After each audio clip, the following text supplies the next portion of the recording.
So we are discussing the lymphoid system, and here I have drawn lymph node and spleen. In the lymph node there is cortex and medulla. In the cortex there are lymphoid follicles.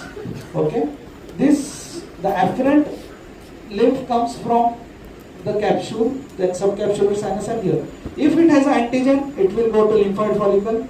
New plasma cells are produced which are pale, and therefore the follicle becomes secondary follicle with a germinal center. Without germinal center, it is called primary follicle. That means lymph node with multiple primary follicles, it is not infected. Lymph node with multiple germinal centers or secondary follicles, that means the lymph node is infected. B lymphocytes are in the follicle, T are in the paracortical zone. This is the spleen. The spleen, it's a hemolymphoid organ.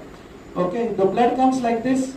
The artery, as it leaves, it is surrounded. So it also has lymphoid follicles, but each artery is having an eccentric arteriole, which is surrounded by a periarterial lymphatic sheath, which has T lymphocytes, peripheral white pulp, which have B lymphocytes.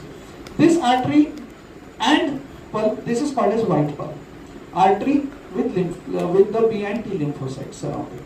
This opens up and it leads to a splenic sinusoid, which is surrounded by monocytes and macrophages. So these together they are called as red pulp. RBC comes out here in the splenic substance. If that RBC is more than 120 days old, it is killed by the macrophages. It has malarial parasite, it is killed by the macrophages, and that's how spleen enlarges in malaria. Any other hereditary spherocytosis, sickle cell, it will be killed. Otherwise it comes out. This is how spleen deals with RBC. Worn out RBCs are killed here. Thymus doesn't have reticular fibers. Thymus is the primary lymphoid organ. It doesn't have B lymphocytes. It only has T lymphocytes, which are surrounded by reticular cells, which have tight junctions which form the blood thymic barrier. The greatest quality control in the world happens in thymus. 95% cells are killed. Any cell which is slightly sensitive towards any part of the body will be killed in thymus. Only 5% cells are released. These cells will go and they will be in the spleen, they will be in the lymph node, they will be in the tonsil, in the paracortical zone of the lymph node and tonsil.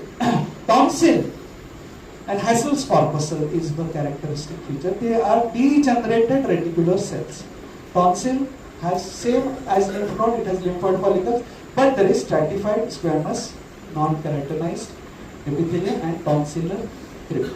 Tonsillar crypt, stratified squamous non-keratinized epithelium, reticular cells in thymus, Hassel's corpuscles, blood thymic barrier, no reticular fibers, lymphoid follicle with eccentric arteriole.